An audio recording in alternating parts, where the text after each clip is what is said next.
प्यारे बच्चों, फिर से स्वागत है आप सभी का मेरे YouTube channel Hindi study with Akhilesh में। आशा करता हूं कि आप सभी स्वस्थ होंगे। बच्चों, आज की चर्चा का विषय है आपकी पाठ्य पुस्तक आरोह के काव्य खंड का पाठ 3। पाठ का नाम है पथिक। कवि हैं राम नरेश त्रिपाठी जी। पिछले वीडियो में इसके 2 पदों की व्याख्या के संदर्भ में हमने चर्चा की थी। आज हम आगे के पदों की व्याख्या पर चर्चा करेंगे। आइए बच्चों, सबसे पहले इसका हम शब्दार्थ देख लेते हैं। गंभीर गहरा, तम अंधेरा, अर्धनिशा आधी रात, जग संसार, सस्मित वदन मुस्कुराता हुआ मुख, मृदु धीमी, तट किनारा, गगन गंगा आकाश गंगा, विमुग्ध मोहित, चंद्र चंद्रमा, विहस हंसना, हर्ष प्रसन्नता, मुग्ध खुशी, सानंद आनंद के साथ। आइए अब हम इसकी पंक्तिबद्ध रूप से व्याख्या सुन लेते हैं। कवि कहते हैं कि जब गंभीरतम अर्धनिशा में जग को ढक लेता है, अंतरिक्ष की छत पर तारों को छिटका देता है। जब अर्धरात्रि के समय गहरा अंधकार सारे संसार को अपने आगोश में ढक लेता है। जब अर्धरात्रि के समय गहरा अंधकार सारे संसार को अपने आगोश में ढक लेता है, उस समय वही अंधकार अंतरिक्ष रूपी छत पर तारों को छिटका देता है। जब अर्धरात्रि के समय गहरा अंधकार सारे संसार को अपने आगोश में ढक लेता है, उस समय वही अंधकार अंतरिक्ष रूपी छत पर तारों को छिटका देता है। अर्थात गहरा अंधकार होने पर आकाश मंडल में तारे टिमटिमाते हुए दिखाई देने लगते हैं। सस्मित वदन जगत का स्वामी मृदु गति से आता है। ऐसे समय में सारे संसार का स्वामी सूर्य मुस्कुराते हुए मुख के साथ धीमी गति से धीरे धीरे पूर्व दिशा की ओर उदित होता है। ऐसे समय में सारे संसार का स्वामी सूर्य मुस्कुराते हुए मुख के साथ धीमी गति से पूर्व दिशा की ओर उदित होता है और तट पर खड़ा गगन गंगा के मधुर गीत गाता है और किनारे पर खड़े होकर टिमटिमाते हुए तारों से युक्त आकाश गंगा के मधुर गीत गाता है। और किनारे पर खड़ा होकर टिमटिमाते हुए तारों से युक्त आकाश गंगा के मधुर गीत गाता है। उसमें ही विमुग्ध हो नभ में चंद्र विहस देता है। सूर्य की प्रथम किरणों को देखकर उस पर सम्मोहित होकर आकाश मंडल में चंद्रमा भी हंसता हुआ प्रतीत होता है। सूर्य की प्रथम किरणों को देखकर उस पर सम्मोहित हो आकाश मंडल में चंद्रमा भी हंसता हुआ प्रतीत होता है। वृक्ष विविध पत्तों पुष्पों से तल को सज लेता है और वृक्ष भी विभिन्न प्रकार के पत्तों पुष्पों से आच्छादित होकर स्वयं को सुसज्जित कर लेते हैं। ऐसे समय में वृक्ष भी पत्तों पुष्पों से आच्छादित होकर स्वयं सुसज्जित हो जाते हैं। पक्षी हर्ष संभाल न सकते, मुग्ध चाहक उठते हैं। प्रातःकाल के इस मनोरम दृश्य को देखकर पक्षी भी अपनी प्रसन्नता को संभाल नहीं पाते और उस दृश्य पर मोहित होकर चहकने लगते हैं। प्रकृति के इस मनोरम दृश्य को देखकर पक्षी भी अपने प्रसन्नता को संभाल नहीं पाते और उस पर मोहित होकर चहकने लगते हैं।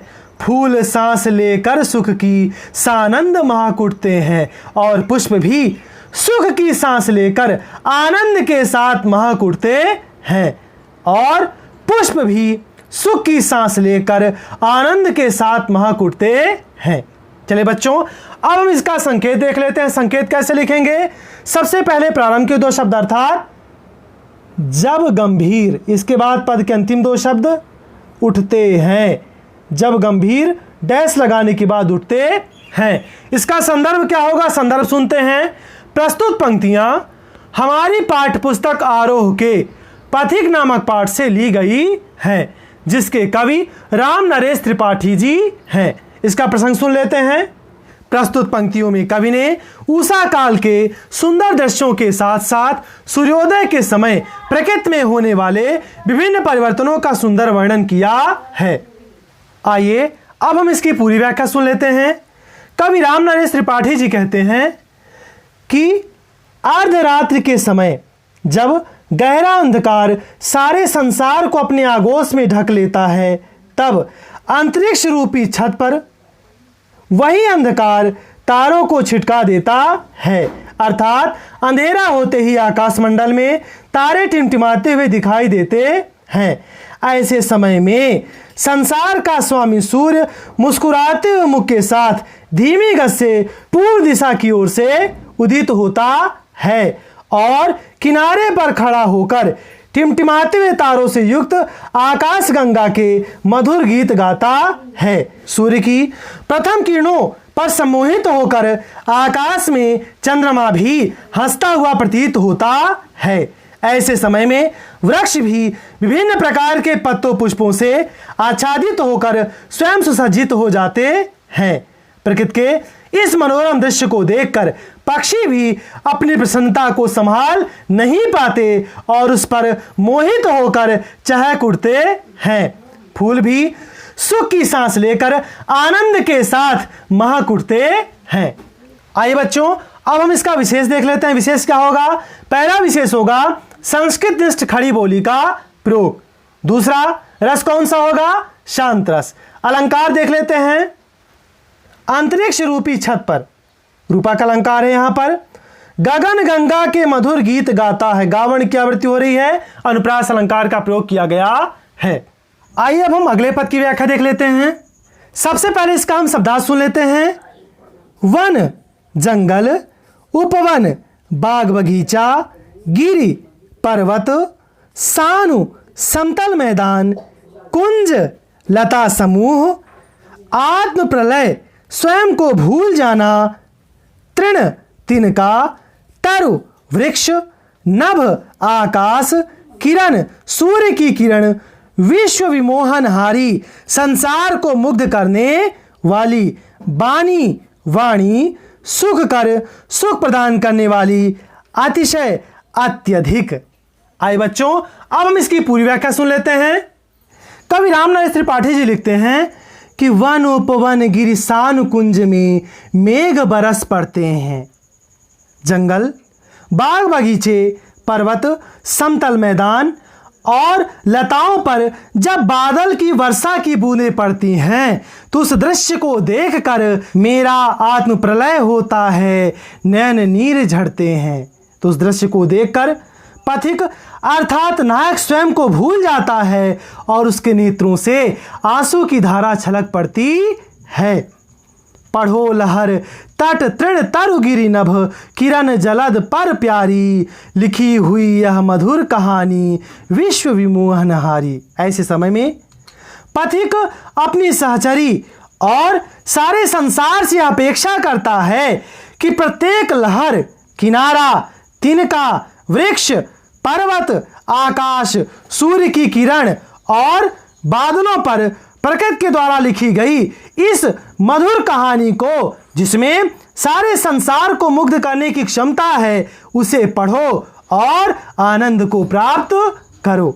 पथिक अपनी सहचरी और सारे संसार से अपेक्षा करता है कि प्रत्येक लहर, किनारा, तिनका, वृक्ष, पर्वत, आकाश, किरण और बादलों पर लिखी गई इस प्यारी सी कहानी को, जिसमें सारे संसार को मुग्ध करने की क्षमता है, उसे पढ़ो और आनंद को प्राप्त करो। कैसी मधुर मनोहर उज्ज्वल है यह प्रेम कहानी। कवि प्रकृति के मनोरम दृश्यों का उल्लेख करते हुए कहते हैं कि यह प्रेम कहानी कितनी मधुर, मनोहर और उज्जवल है, जी में है अक्षर बन इसके, बनू विश्व की वाणी। पथिक यह कल्पना करता है कि वह अक्षर बनकर विश्व की वाणी बन जाए, अर्थात इस प्रेम कहानी का गान करे। पथिक यह कल्पना करता है कि वह अक्षर बनकर इस विश्व की वाणी बन जाए, अर्थात इस प्रेम कहानी का गान करे। स्थिर पवित्र, यह स्थिर और पवित्र है, आनंद प्रवाहित, आनंद का प्रवाह करने वाली है, और सदा शांति सुखकर है, और सदा शांति तथा सुख का प्रसार करने वाली है। यह स्थिर और पवित्र है, आनंद का प्रवाह करने वाली है, और सदा शांति तथा सुख का प्रसार करने वाली है। आहा, प्रेम का राज्य परम सुंदर, अतिशय सुंदर है। यह प्राकृतिक सौंदर्य रूपी प्रेम का साम्राज्य अत्यधिक सुंदर है, और इतना सुंदर है कि इसका वर्णन नहीं किया जा सकता है। इसका आभास तो प्रकृति के गोद में बैठकर ही किया जा सकता है। यह प्राकृतिक सौंदर्य रूपी प्रेम का साम्राज्य अत्यधिक सुंदर है, और इतना सुंदर है कि इसका वर्णन शब्दों में नहीं किया जा सकता। इसका आभास तो प्रकृति के गोद में बैठकर ही किया जा सकता है। आइए अब हम इसका संकेत देख लेते हैं। संकेत कैसे लिखेंगे? सबसे पहले पद के प्रारंभ के दो शब्द अर्थात वन उपवन, इसके बाद पद के अंतिम दो शब्द सुंदर है। वन उपवन डैश लगाने के बाद सुंदर है।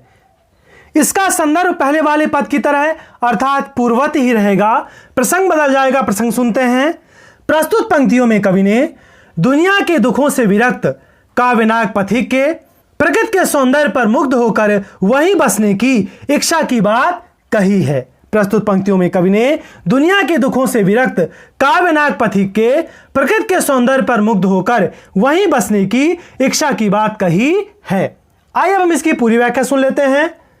प्रकृति के मनोरम दृश्यों का वर्णन करते हुए कवि रामनरेश त्रिपाठी जी कहते हैं कि जंगल, बाग बगीचे, पर्वत, समतल मैदान और लताओं पर जब बादलों की वर्षा की बूंदें गिरती हैं तो पथिक अर्थात नायक स्वयं को भूल जाता है और उसके नेत्रों से आंसुओं की धारा छलक पड़ती है। पथिक अपनी सहचरी और सारे संसार से अपेक्षा करता है कि प्रत्येक लहर, किनारा, तिनका, वृक्ष, पर्वत, आकाश, सूर्य की किरण और बादलों पर लिखी गई प्यारी कहानी को, जिसमें सारे संसार को मुग्ध करने की क्षमता है, उसे पढ़ो और आनंद को प्राप्त करो। कवि प्रकृति के मनोरम दृश्यों का वर्णन करते हुए आगे कहते हैं कि यह प्रेम कहानी कितनी मधुर, मनोहर और उज्जवल है। पथिक यह कल्पना करता है कि वह इस प्रेम कहानी का अक्षर बन जाए और सारे संसार की वाणी बने, अर्थात इस प्रेम कहानी का गान करे। यह स्थिर और पवित्र है, आनंद का प्रवाह करने वाली है, और सदा शांति तथा सुख का प्रसार करने वाली है। प्राकृतिक सौंदर्य रूपी इस प्रेम का राज्य अत्यधिक सुंदर है, और इतना सुंदर है कि इसका वर्णन शब्दों में नहीं किया जा सकता। इसका आभास तो प्रकृति के गोद में बैठकर ही किया जा सकता है। इसका आभास तो प्रकृति के गोद में बैठकर ही किया जा सकता है। आए बच्चों, अब हम इसका विशेष देख लेते हैं। विशेष क्या होगा? पहला विशेष होगा संस्कृतनिष्ठ खड़ी बोली का प्रयोग। दूसरा शांत रस। तीसरा वन उपवन, मधुर, मनोहर जैसे पंक्तियों में अनुप्रास अलंकार का प्रयोग किया गया है। बहुत बहुत धन्यवाद आप सभी का। आशा करता हूं कि आप सभी को मेरा आज का वीडियो पसंद आया होगा। अगर आपको वीडियो पसंद है तो मेरे इस वीडियो को लाइक करिए, मेरे चैनल को सब्सक्राइब करिए। मिलते हैं हम अगले वीडियो में, तब तक के लिए आप सभी को राम राम।